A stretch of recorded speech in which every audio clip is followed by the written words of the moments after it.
Okay, it's going to be a review of Wrestle Kingdom 19. At the end of the video, there will also be a review of Wrestle Dynasty. Hopefully they'll both be in one video if I could get through them, but we'll see. We're going to start off with Wrestle Kingdom 19. All right, the first thing I watched was it's called the New Japan Ranbo.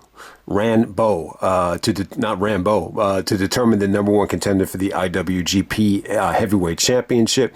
This is, very reminiscent of a Royal Rumble style. A lot of the eliminations are pinfall. I believe I think it's like a combination of both. So you get to see a lot of not necessarily talent, but a lot of legends here. Hiroki Goto actually wins this match. He last eliminates the Great Okan, not to be confused with not Tony Khan, but this is the Great Okan. It was okay. What really stood out here was just a lot of guys that we used to watch 10 years ago, 15 years ago that were, some of the best wrestlers in the world. Like a Tenzan, Satoshi Kojima, actually the MLW champion. It was cool to see him. I think Kojima looked okay. Togi Makabe. Who was the guy? Was it Hanma or Han? I think it was Hanma. Looked a little bit old, but he looked in good shape for his age, though. It wasn't a bad mix of talent. Kenta just looks like a shell of his former self. Just him coming out with his whole knee bandaged up. You kind of knew what to expect there. But Hiroki Goto goes over. Goto was like an MVP candidate, 2011, 2012. So it was cool to see him win. But I don't think it's worth skipping. You had so many, incredible names here. I will say this, Tomohiro Ishii, like sometimes when you look at him in AEW or, even more recently ROH, you'd be like, all right, he's still good, but he's not what he was. But compared to a lot of the other guys in the match, I thought Ishii looked phenomenal. So lots of star power there. All right, so we're going to move on to the four-way Tokyo Terror ladder match for the IWGP Junior tag titles. I think this is okay. Let me go through some of the names here. The Ichiban Boys of Robbie Eagles and Kosei Fujita actually do go over here. They take on Kevin Knight and Kushida. Also, you have Catch 22 of TJP and Francisco Akira, and then they're taking on the Bullet Club War Dogs of Clark Connors and Driller Maloney. I think this was a little bit rough. It's really, really weird. Trying to watch the TLC style match or a multi-man ladder match in front of the Tokyo Dome. It just took a while to get used to. It felt different. It was unique. Some of the crash and burns here, especially the one from Kevin Knight, where he attempted something. It looked like it was going to be an awesome spot. I just the landing just didn't come off great. But it was okay. It was fun. They didn't kill each other, but at the same time, it was still exciting. It was tough for them to feed off of this crowd. I thought the ending with Fujita, kind of executing like a dragon sleeper, right before the title grab was definitely different. How many times have we seen a guy, use a submission before he grabs the belt? So I don't know if we've ever seen that, at least in the States. So it was cool. And I believe Fujita is actually like the youngest, IWGP champion ever, any form of the IWGP titles. So it was definitely, it was okay. I don't think it was anything, too special, but it's definitely worth watching. Next up, you have Mayu Iwatani taking on AZM. This is for the IWGP Women's Championship. I would assume these two girls have met in Stardom years ago. They even, reflected, the English commentary actually, talked about some of their previous matchups. But, man, only 8 minutes and 45 seconds. It felt like it was longer than that. But, yeah, this was awesome, man. Execution-wise, the German suplexes from Iwatani were beautiful here. Some of Iwatani's drop kicks off the top rope looked incredible. I just think in terms of execution, athleticism, sequencing, the structure, the degree of difficulty in terms of pulling off the high spots, I think this is as good as it gets, from women, from what I've seen. AZM, a really, really good look too, and she was able to back it up here. You just saw some incredible sequences here with the pile drivers and the German suplexes and the drop kicks and the high spots. I mean, it was something to see. I thought this was good stuff. I would say this hit the 4-star level, and they don't even go over 10 minutes. All right, next up for the New Japan TV title, we got El Phantasmo. All right, let me get to the champion first. The champion is actually Ren Narita, taking on Jeff Cobb. And Ryohei Oiwa, probably saying that name wrong. And then we got El Phantasmo as well. So 4-way match right here. Lots of fun. I thought this was good stuff. Incredible action. Lots of, triple, suplexes. El Phantasmo used the ropes beautifully. Ren Narita was a pain in the ass here, but in a good way. He definitely brought, a heel element to this match that was definitely unique. Just his aura and the way he's walking down to the ring, swatting away the camera. He came off like a badass heel, but, Cobb was really impressive with his, tour of the islands and his whole move set here. And El Phantasmo just, capitalized beautifully. I thought this was a lot of fun. So definitely check it out. El Phantasmo is the New Japan World Television Champion. We got Hiroshi Tanahashi taking on Evil. This is actually a Lumberjack death match. We got a lot of Lumberjacks out there, including Toru Yano, Dick Togo, Tiger Mask, Kanemaru, lots of, old school Japanese legends. Too many to name here, but, I think this was okay. I mean, there were moments here with the Lumberjacks and the interference and the shenanigans from Evil that I just, it took a while to get going. It was a chore to sit through at first, but I think the finishing stretch was good. I think Evil looked like a unique character. I thought his makeup looked great. I thought there was definitely a presence of Evil and a unique aura about him. And I like the finish. I think the finishing stretch where Tanahashi actually takes like an STO from Evil. And then on the pin, he's able to kind of reverse it and small package him for the victory right there. So had Tanahashi lost, he would have to retire from in-ring competition. And that does not happen, but you get to see Tanahashi at ringside the rest of the show, I believe. All right, next up we have Konosuke Takeshita representing AEW with Don Callis to take on Shingo, representing New Japan. So this is a winner-take-all match for the Never Openweight Championship held by Shingo and the AEW International Championship held by Konosuke Takeshita, who he actually won from Will Ospreay back at Wrestle Dream, if I'm not mistaken. Okay, I think the biggest criticism that I'm seeing with this match is the length. And man, I didn't, when I watched this thing, I didn't even say to myself, wow, that was short. But yeah, it only goes a little bit under 13 minutes. So with these two guys, I think they could have, gotten more time, especially when you look at how, the main event is like 4 times longer than this. So it depends on your taste. But the bottom line is, I think Takeshita looked like a star. It's coming soon. I'm not going to say it's going to come, in the next year. But I will be really surprised if New Japan doesn't empty the bank, to build the company around Takeshita in the near future, because he looked like the brightest and best worker, at least for the Japanese style. Zack isn't necessarily like a Japanese, wrestler. Obviously, he's a foreigner, but definitely like when you look at Takeshita and Shingo, a lot of similarities. This is kind of like the passing of the torch. Obviously, Takeshita is about maybe 15 years younger, almost.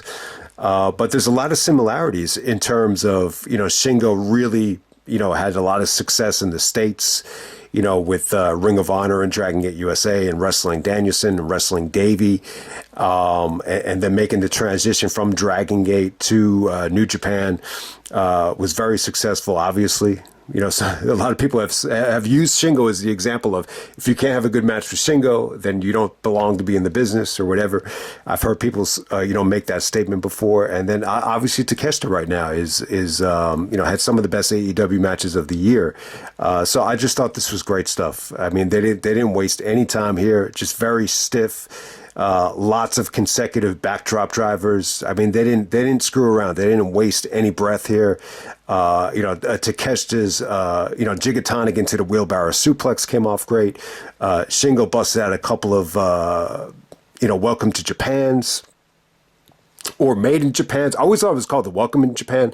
This show, they call it the Made in Japan. So Takeshita kicked out of that. But yeah, just a lot of, vicious forearms. Just a lot of great Germans here. It was just awesome stuff. Takeshita gets the victory with, just a straight up Falcon Arrow in the middle of the ring. I mean, not, basically the same way he just pinned Ricochet back at Full Gear. But this was a much more satisfying match, much better finish. And I thought this was great stuff. Lots of replay value. I think that's the biggest gripe.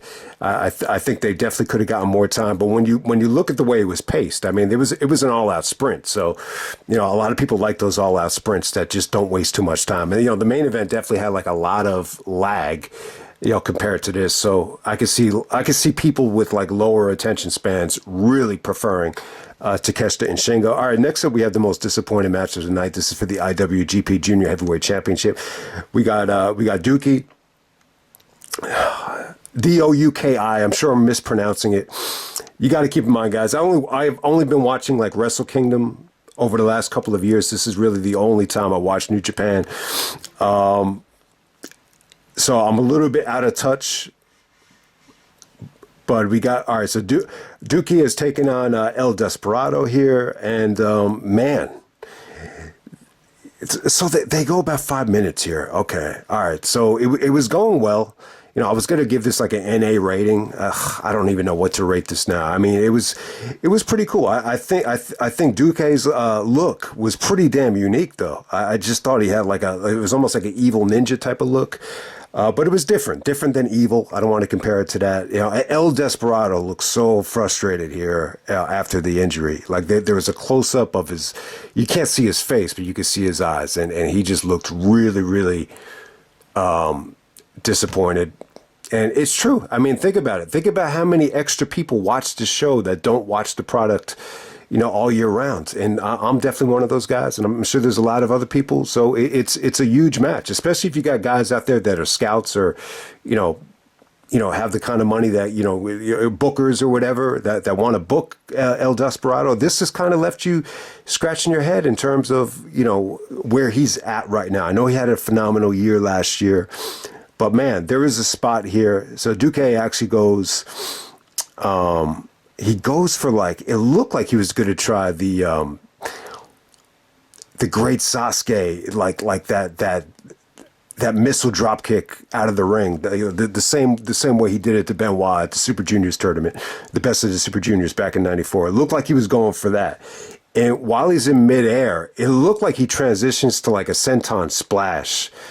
And then he kind of hits El Desperado on the railing, and then he breaks his elbow, and they have to stop the match. So yeah, I mean, I don't know what happened there. It could have been just, maybe just trying to do too much. Maybe that was an ambitious bump. I think spacing and the timing of it with the railing. I don't think that helps. So ended with a referee stoppage. It must have been a bad break though, because a lot of times, I've had some elbow issues in the past where, you land on the hardwood floor and you see the elbow kind of swell up like it's a baseball, but never really dealt with it being like broken. But this must have been a bad. This must have been like a clean break right there. So disappointing. It's a shame too. When you see Desperado's face, man, it was cool, man, because you don't really see like that type of emotion out of anybody wearing a mask. But man, you could see it. You could see the combination of just fear and just, really, just disappointment. So, all right, we're going to move on to the IWGP Global Heavyweight Championship. We got Yota Tsuji actually taking on David Finlay. David Finlay is actually the global champion here. I believe this is actually Fit Finlay's son. So if you haven't seen him before, it looks nothing like Finlay, but he's got a unique look. He definitely looks like a badass here. All right, a lot of people think this is match of the night. I thought it was damn good. They really turned the tide for me. There were a couple of things I noticed about this match. It didn't look like both guys were in the kind of shape that they were in last year, like at Wrestle Kingdom. I just thought both guys were carrying a little bit more body fat this year, but it didn't really, take away from the match for me. And I just thought some of the kickouts here were a little bit lethargic, kind of lacked sense of urgency. But as the match progressed, I thought it was awesome stuff. They really emptied the tank. There was a lot of great, action on the outside where, Finlay jumps into the ring and Tsuji almost gets counted out after the table bump. I thought all that stuff was good. But yeah, the highlights here, just, some of Finlay's knees and some of his, Jesus Christ, some of these knees after these sprints are just incredibly dangerous and incredibly skillful. I mean, how many times did he just intercept Tsuji's spear into like a knee out of nowhere? It was pretty damn sweet. And Finley's finisher, it's almost like I can't remember the exact name of it. It actually has a unique name that he has for it, but it's almost like a falcon arrow into a go to sleep. It's really, really damn cool. And Tsuji was great here. He just he just delivered a lot of really, really cool stuff. Actually ends up winning this thing with the power bomb, and then ultimately a spear that Finlay finally does not intercept. But it was pretty damn cool. There was some awesome rope breaks. The last 5 minutes were just awesome. So Tsuji and Finlay. Most people are going to say this is match of the night. I'm not going to agree with that. There were a couple of I just thought there was a couple of lazy kickouts in the beginning of this thing. But once this got going, man, it was pretty damn cool. So Tsuji gets the victory. Great win for him. He's the new global champion. And we can move on to the next match. We got Tetsuya Naito taking on Hiromu Takahashi. Excuse me. So Takahashi versus Naito here. I thought this was one of the weakest things of the night. So yeah, not really that, once again, I thought maybe the Forbidden Door thing with Naito, or Naito, excuse me, when he had the match with Moxley, I just thought maybe he was just, fatigued and he just didn't really, grasp how big of a situation Forbidden Door was. But yeah, I just don't think he looks good anymore. I think he looked a little bit old here. They were saying that he had a bad eye injury and had to get eye surgery. So maybe that has something to do with it as well. I don't know. I just think he abused, his finisher a little bit too much here. What is he called? The Testino. He did it like a million times here, and so did Takahashi. I'll say this. I think Takahashi, he definitely has like a cartoonish presentation. I'm still kind of warming up to him. I think he was okay here. Some of the gripes about this matchup here was that, just a lot of people just didn't buy into Takahashi, having a chance against Naito, and maybe that's why the reaction wasn't that good. I just think the reaction was pretty bad, like the first half of this match. But I'll give Takahashi credit. I thought he busted out some nice things, towards the end of this match. I definitely think, some of the more positive stuff came from him. He wasn't bad. And towards the end of this thing, there were some pretty awesome kickouts. With Takahashi kicking out of Naito's finisher. So, but ultimately Naito goes over. This goes pretty much the same amount of time that the Moxley match went. I kind of have the same feeling. They were just kind of blah. I would actually prefer the Moxley match over this. I know I'm probably in the minority there, but I just wasn't feeling the matchup. And on to the main event. We have the IWGP World Title. This is Zack Sabre Jr. taking on Shota Umino. Okay, so the reason this match is, happening, and by the way, what the fuck was I looking at when I did the preview for this in the Ring of Honor Death Before Dishonor review? I just touched on the card a little bit. Why did it say Zack versus Jeff Jarrett? Was that a typo or was that a joke? So if anyone could explain that to me, I'd like to know. But yeah, I thought this was a hell of a matchup. Like if I was booking the show, just from the limited roster here from the New Japan guys, I think this might have been the best, main event to give them, other than maybe Zack versus Takeshita or whatever. I thought it was a great match. I really did. It was. So let me say this. If you love Zack Sabre Jr., I think you'll love the match. I think if you psych yourself up for a long, grueling, drawn out match, I think you'll like it a lot more. But if you're expecting this to just go 20 minutes and be a little bit more fast paced, I think you'll probably be a little bit bored by it. If you're one of these guys that just has no patience, for long ass matches, I don't know. This is going to be very polarizing. I'm seeing that as pretty polarizing. But I really, really enjoyed it, man. I think there were some weird things with the match, though. It really was really tough to differentiate, like, who is the antagonist or who's the aggressor here. Zack was really... All right, let me say this first before we even get underway. Zack actually won the G1 Climax tournament, but I think one of the few losses he actually lost to Shota Umino, and I don't think Zack ever beat Shota in the G1, whether it's during the regular season or the actual bracket setups. I don't believe Zack ever beat Shota.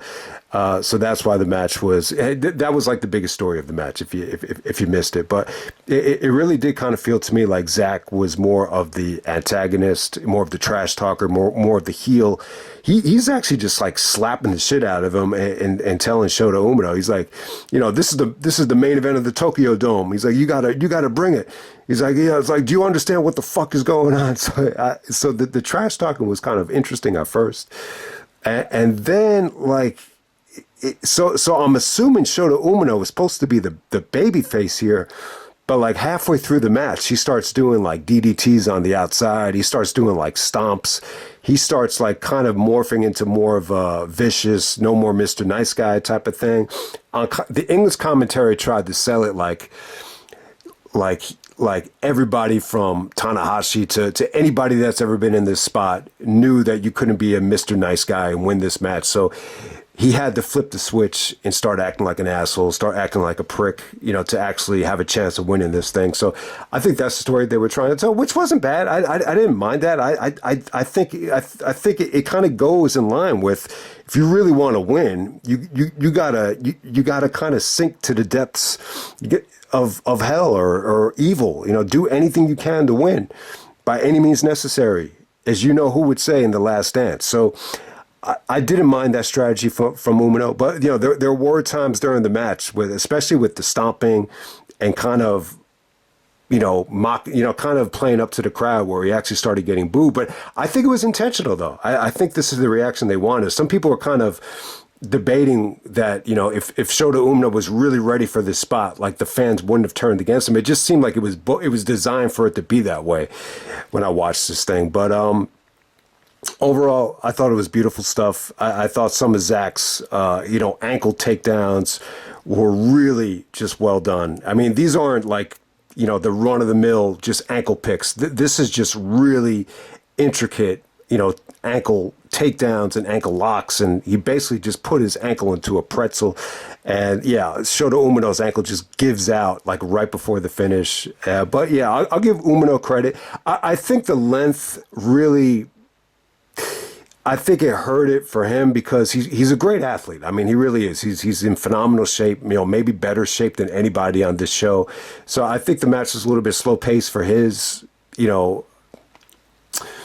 moveset or what you're used to seeing from him. But he definitely had some great moments, whether it's the suplex off the top rope, which, felt like one of the most meaningful suplexes ever, once he did hit it, because there was so much build up to it. And, I think there was like an emerald flosion, and he followed it up with a running blade. I thought, that was great from Shota. So he definitely showed some good stuff. But I could see how you're a little bit underwhelmed with him in this spot, because it's the spot comes with such scrutiny and such criticism. But I thought Zack was incredible, especially those uppercuts and the slaps towards the end of this thing. I'm telling you, man, if you could just psych yourself up for a war here that's going to be long as hell, I mean, you'll love this match. I mean, Zack and him just slapped the taste out of each other's mouths. So, yeah, I'll give Zack Sabre Jr. credit. I think he really seized the moment. I think he understood how big of a spot this was. And toward, the ending, not Shota's ankle gave out, but Zack actually hit a couple of it was a Michinoku driver. Then he followed it up with another driver. That driver where he actually grabs the guy's leg on the weak side and then does the driver. That's the finish right there. I think that's the same finish where Zack Won the IWGP title. They talked about that. So I thought this was satisfying, man. I thought it was an incredible match. I love Zack Sabre Jr. I mean, he's one of these guys that just makes me feel good about being a pro wrestling fan. I was trying to think, like, who's a wrestler that makes you feel bad about being a pro wrestling fan? I don't want to mention anybody's name. I'm sure there's a lot of guys that come to mind. I was going to say X-Pac, but that's not really true. I like 1-2-3 Kid. Yeah, I like Sean Waltman. I'm definitely not going to say him, but Zack Sabre Jr. makes me feel good about being a fan, and I still wish I could have seen that rematch against Bryan Danielson. And Danielson even said that he would love, to wrestle Zack Sabre Jr. I would have loved to have seen that third match be for the AEW title. That would have been like my dream if that had happened, but it was not to be. But let me just end it right there so we can move on to Wrestle Dynasty. But yeah, I really enjoyed the show, man. I thought this was good. I think Zack and Shota was the match of the night. I know I'm in the minority there, but most people think Tsuji and Finlay was the match of the night. So, and I still thought it was great. I really enjoyed that. The Desperado match, it's ended up being a disaster because of the injury, but it would have been good though. Takeshita Shingo is an all-out sprint. The biggest gripe with that is it should have been longer. The ladder match was just okay. I think the Stardom match is really getting a lot of criticism because it definitely should have went longer. But I really thought they made the most out of the time that they got. Like, I wasn't bored a second throughout it. I just think the pace was good. The execution was just flawless while that lasted. So I'm going to give the show a thumbs up. I think it's really, really dope, man. I think the biggest negative on this show is the Naito match, to be completely honest with you. So let's move on to Wrestle Dynasty. Okay, we're moving on to Wrestle Dynasty. If you haven't seen this show, this is kind of the Forbidden Door of New Japan, like their version of Forbidden Door. They've been promoting this all year. What do I want to say about the crowd here? All right, so if you look at the Wrestle Kingdom turnout, it looked like they did about like 25,000. It definitely, you notice a little bit more empty seats here. It looks like the reported number is like around 16 to 17,000 for Wrestle Dynasty. But hey, man, let's get right into it. The first match on the show, from the pre-show, I wanted to check this out because Athena's in it.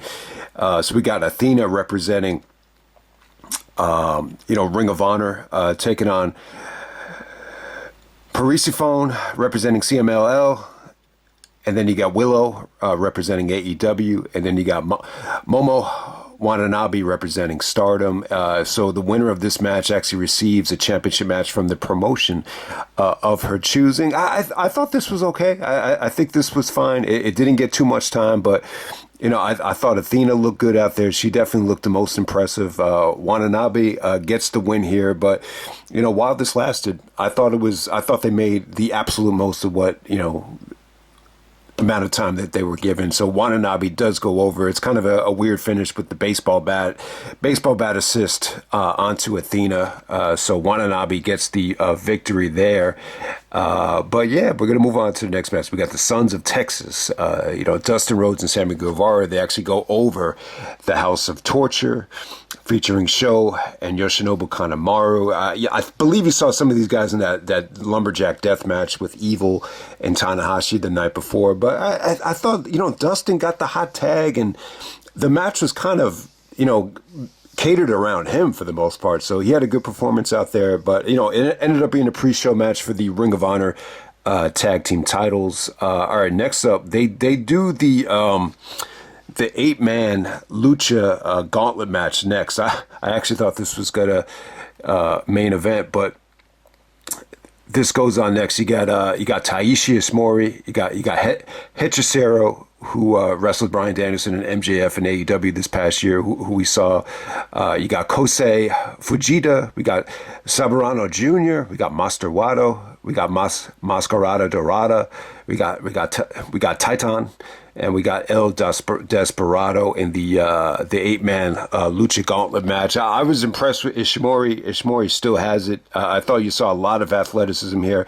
Saburano Jr., it was almost like a pirouette twist off the top rope. I thought that was really cool. Well, when Desperado came out, they kind of ganged up on him, I guess because he's the IWGP junior heavyweight champion. I guess that's the thought process there. But yeah, I mean, lots of good talent. While this lasted, they actually did get a lot of time. They got a little bit over 15 minutes, but a great showcase of lucha action right there. Next up, you have Tanahashi taking on Shibata. This is a grappling rules exhibition match.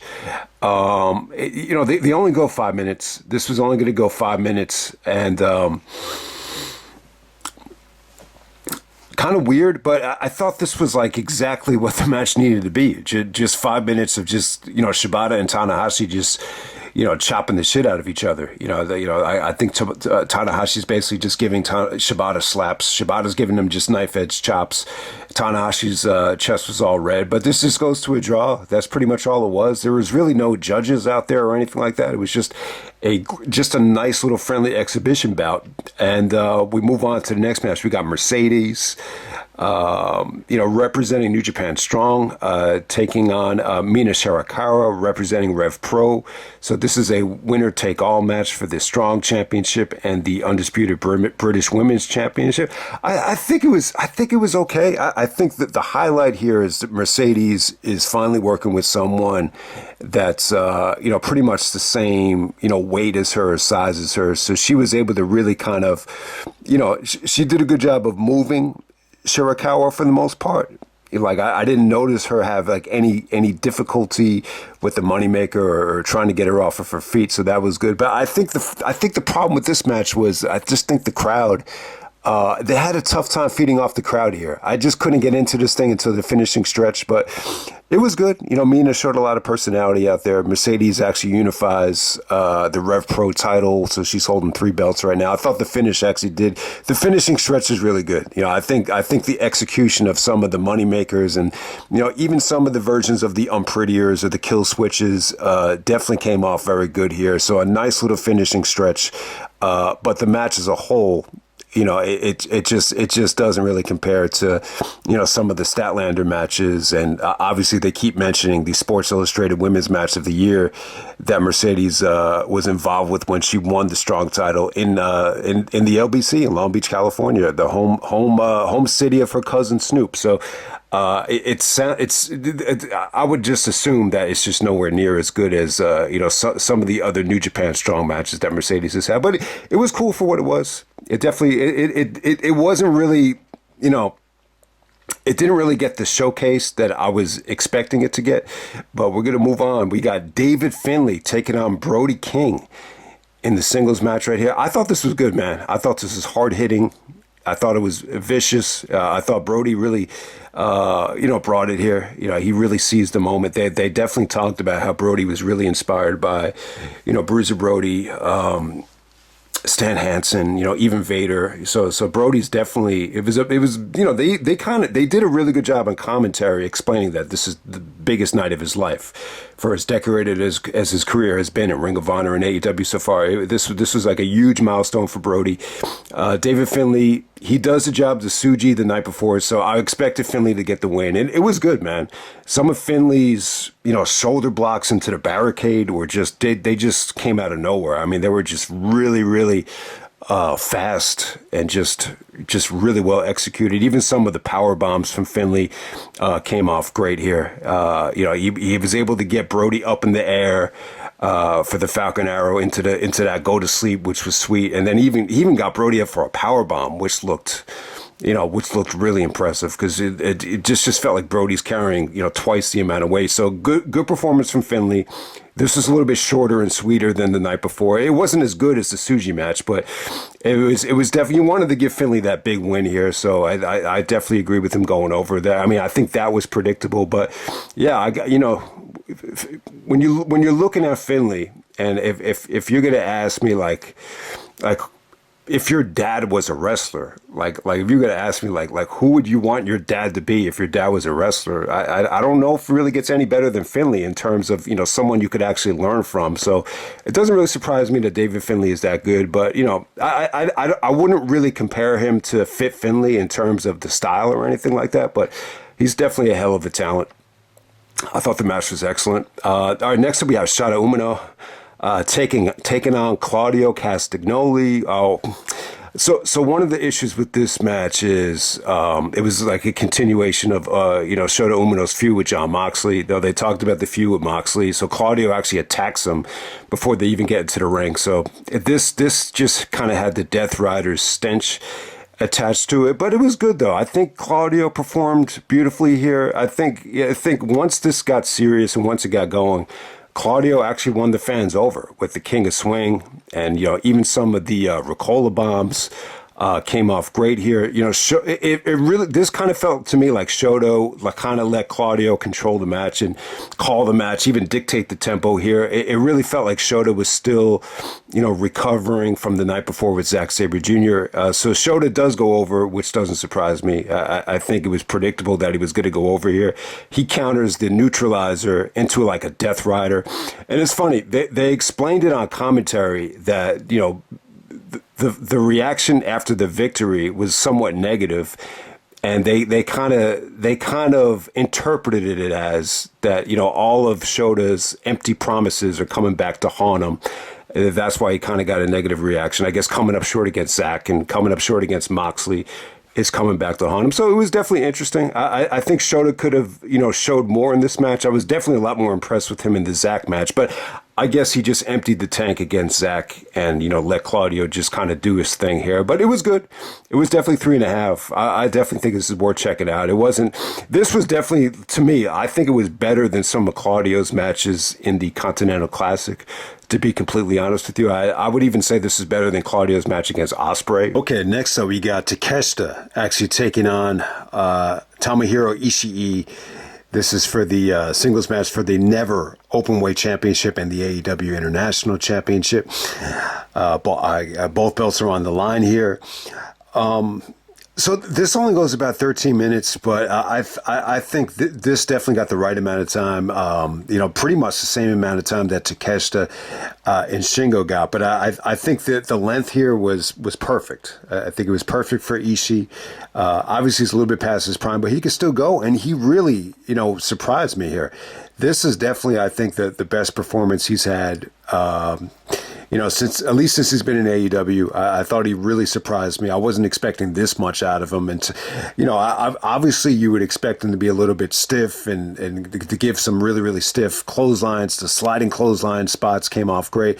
But, man, like some of the hurricanranas here, and even him taking some of the reverse ranas from Takeshita came off really good here. So, I thought this was an awesome match. Once again, Takeshita goes over, pretty much the same exact finish. Very predictable match, but I think the story was Ishii just really hung in there, and it was just really, really good stuff. Definitely. I think, one of the things that kind of went through my mind was maybe Takeshita and Ishii really got close, since I've been in the States together. And for whatever reason, I just thought this was crisp. I thought the communication was great on some of the difficult, high spots. And, Takeshita was awesome, too, at, countering some of those, lariat slides from Ishii. The one counter into the German was great. And even the one that Ishii hit, it just came off great because he missed the first one. But for him to capitalize on the second one, I just thought that was a really, really great spot there, too. So, yeah, this was great. I would definitely say this hit the 4-star level. One of the best matches Ishii's had, definitely in years. All right, so next up we have the 3-way tag match for the IWGP Tag Team Championship. The vacant tag team titles, actually. So we got the Young Bucks, we got the United Empire of the Great Khan and Jeff Cobb, taking on Naito and Takahashi, Los Ingobernables de Japón. I guess that's the official name of the Naito Takahashi tag team. I wasn't crazy about, watching this match before it started, but it was actually better than I expected. I thought the Bucks actually, brought their A games here. I didn't feel like this was as stale as some of the more recent, Young Bucks matches. Definitely, like they actually win the IWGP tag team titles here. And they're bragging about how they're gonna, make love to their wives in the hotels and everything like that. But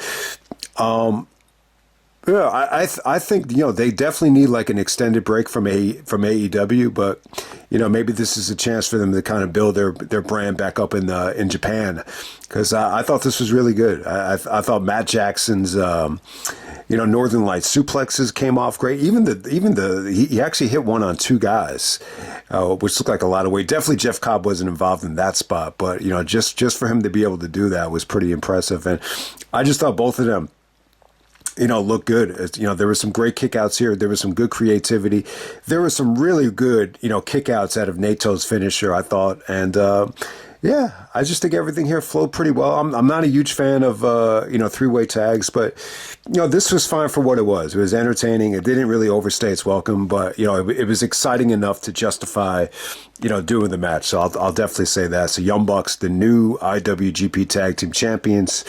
I think the show was really kind of like a reminder to, how much Kenny Omega, the Young Bucks, Cody, really made New Japan international. They definitely brought that up, and you almost forget how important the Young Bucks were, to New Japan. So I don't have a problem with it. All right, next up you have Yota Tsuji taking on Jack Perry. This is for the global heavyweight title. You know what? I wasn't really feeling when Jack Perry came out. I was like, oh fuck, like I wasn't really in the mood to watch the match, but it was pretty good. I think Jack had some really good follow-ups here. Oh, man, what was that one spot? Oh, man, yes. Yeah, he had a lot of really good follow-ups here, with some of his Germans. And then, the Irish whip into the ref where the ref almost gets hit and the ref doesn't see it and he gives him the low blow. I thought that was a great, near fall. Definitely. I think Jack definitely has some good moments here. But, overall, I still think he needs to, tweak his look a little bit. I mean, I think, I think he had a lot of support last year when all the controversy went down. But I think it definitely shifted. I think you could definitely feel it, especially with the Bryan Danielson spot at All Out, about, a lot of the bickering about him getting that spot. So I still think he's got a ways to go. But it was definitely a good performance from him.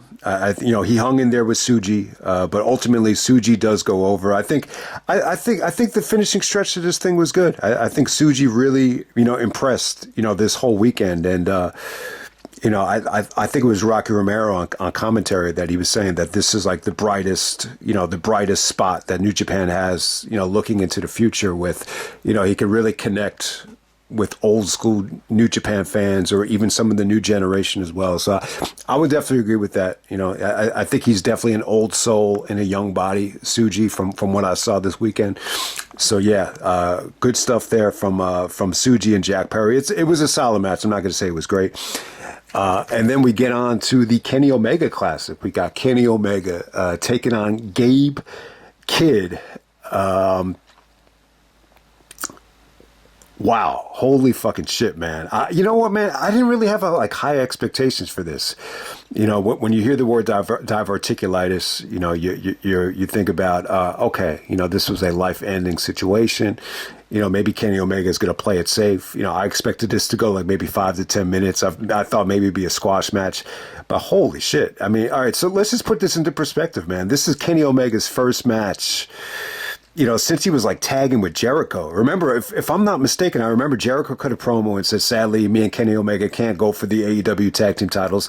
I think they had wrestled the Young Bucks at Full Gear, and then they were supposed to have a tag team title shot after that. I think that was a number one contenders match. So, Omega, I think that was Omega's last match, Full Gear 2023, where Swerve and Hangman stole the show. So you got to go for that far back. And in terms of New Japan stuff, I think you might have to go back to the Wrestle Kingdom match with Ospreay, which is 2 years ago. So it's a long ass time. He had a whole year in the making to get ready for this thing. They played off the diverticulitis a little bit here. Not so much with Gabe really targeting the injury. You saw more targeting of the injury on Dynamite with the beatdown with Don Callis and Brian Cage. But here, just with the One Winged Angel stuff, you just see Omega collapse because of not enough core strength because of the selling of the diverticulitis. I thought all of that stuff was good. But yeah, this was awesome. I'm not that familiar with Gabe Kidd. I think I saw the match with Eddie Kingston last year from, I think it was Battle in the Valley. one of those shows after Wrestle Kingdom. So I saw that from him. But he really impressed me here. Just he looks like he could be a football player, but very MMA, very much MMA like ring attire. He looks like a badass. He looks like more of like a UFC fighter mixed with a football player with the goatee and the bald head and everything. He's very, very thick as well. But he was impressive, though, man. He was really impressive. I enjoyed his facial expressions. You could tell he was just exhausted during this match in a good way, though. I just thought he gave everything he had. I just thought the transition into the abdominal stretch with the elbows, I thought that came off great. He delivered some awesome pile drivers. So I thought it was a great performance from Gabe Kidd. But yeah, Kenny really emptied the tank here, man. I mean, it was pretty awesome. Like I didn't expect this to be like that much of a war here. So, they didn't have a video package, and if there was any like promos or heated tension between these two guys, uploaded on videos, I didn't get to see it, but it was this just had more like, it felt like it was a feud. Like this felt like it was a blow off to like a year-long feud. So I didn't expect like this type of match where, they're breaking each other over tables. Omega, I knew Omega was going to blade because you saw him on Dynamite. He had that big bandage on his forehead. But yeah, he bladed like crazy after some of these table bumps. Omega just had some vicious topes, man, over the top ropes, into the barricades. I mean, how many did he do there? I mean, it was crazy. The V-triggers look good. I think Omega looks good. I think he looks awesome, man. I think he definitely looks like he got in better shape. It looked motivated. I think he's just all healed up. Maybe this was a blessing in disguise. Maybe this was like kind of lingering at him, during the whole AEW tenure, and maybe it's a good thing that he got this thing taken care of. But we could talk about the diverticulitis for days. I'm really interested to see what we can learn from Omega, like what mistakes he made or how you could exactly get this. I know Brock has had it. I know Vince has had it. So it's a pretty common condition, I would say, for fighters or wrestlers or whatever. But the match was pretty damn awesome. Trying to think, the spot of the match too. Omega actually does the. I mean, there was a ton of high spots, but man, the dragon suplex, and Gabe Kidd actually falls on his stomach. He doesn't take it on his neck, but it was pretty damn cool. They sold it really well. They sold it like, oh, last time Kenny Omega tried to do this, he almost killed Okada. So I'm assuming that was in the Dominion match. But this was good, man. This was, I mean, it was more than good. I mean, it blew away my expectations. My expectations were just very, I don't know. I expected it to be good. I was just curious to see how Kenny Omega was going to look. But I was not expecting like a classic. But I think when you really think about it, I think this is his big return to Japan. Who knows how long it's going to take Kenny Omega to come back to New Japan. So I think he just wanted to go out with a bang. And, they even talked about it, how, that maybe since, AEW took off, that, pro wrestling, pro wrestling isn't really the same to Kenny Omega anymore. I mean, you heard those rumblings time and time again that, Omega's really not the same version of himself in AEW or whatever. I don't know if I totally agree with that. I've really enjoyed Omega in AEW so far, but I will agree. I think they could definitely get a lot more out of him. There are times where you almost forget that Omega's part of the roster, but I just think a lot of that has to do with injuries more than anything. But, you get the point. They did a really good job of really, reflecting on how AEW has really took away like a lot of the talent from AEW, whether it be Omega, Jay White, obviously Ospreay and Okada. So it should be a hell of a year for AEW, man. I'm just excited to see everybody healthy. Like, you really haven't gotten a show in AEW where like the whole roster has been healthy. Like, I think Full Gear 2021, like that show, when you just look at that card, you got to say to yourself, like, how, man, if you could have just kept that whole roster together, the sky would have been the limit. But, but hey, man, the important thing is I thought Gabe Kidd really impressed tonight. I thought Omega looked phenomenal. I definitely think this was so good you could easily give this 5 stars. So let's just wrap this up. We got Zack Sabre Jr. taking on Ricochet. This is for the IWGP Heavyweight Championship. So you got the winner of the G1 Climax in Zack. taking on Ricochet. One of the best performers of the Continental Classic. I think Ricochet's been kind of hit or miss, in AEW so far. I want to say that he really hasn't, looked that comfortable yet. In terms of like where he used to be, I think there were moments, whether you go back to Dragon Gate USA, the PWG Bola wins, or, even some of the early New Japan Best of the Super Junior stuff. I think, he's still like a ways away from feeling really comfortable, but I give the dude credit. Like he's not on Raw, like just, watching the show as part of a party backstage or in the crowd. I mean, this dude is wrestling his ass off, whether it's in the Continental Classic, whether it's on pay-per-view, whether it's in the main event of the Tokyo Dome. Like he's really wrestling a lot. I just wouldn't say like he was one of the more impressive guys in the Classic, but hey, at least he got to the semifinals. At least he got to touch Okada. And he's getting a chance to go up against Zack here, and I thought this was great. I definitely think it was good. It was better than I expected.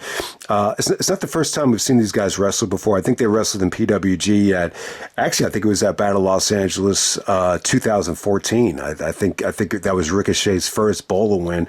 So I think they touched on that show. But yeah, the match was good. I think the criticism of Zack on Wrestle Kingdom was that maybe the match is a little bit too slow paced and a little bit too long.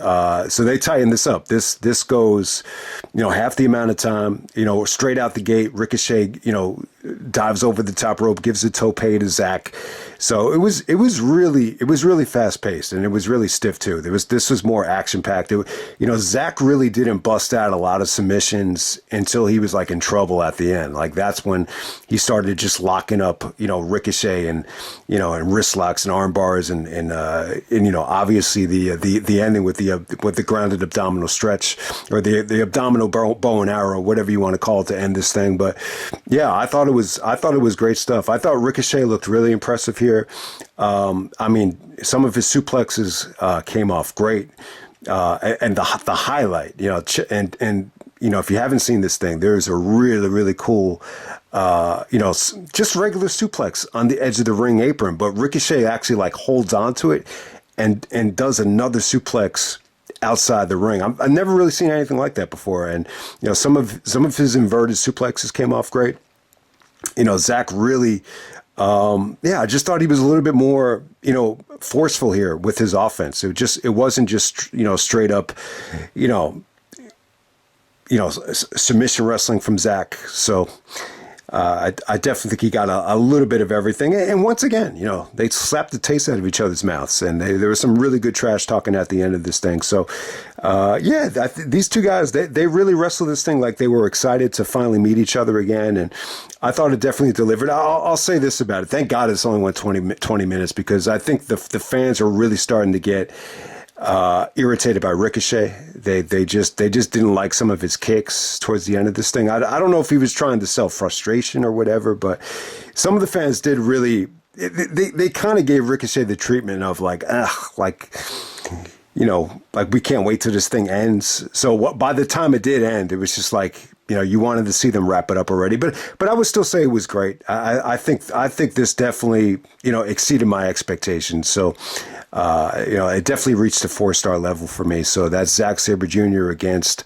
Ricochet, the main event of Wrestle Dynasty. But man, Kenny Omega and Gabe Kidd was great. I thought Takeshita and Ishii was phenomenal as well.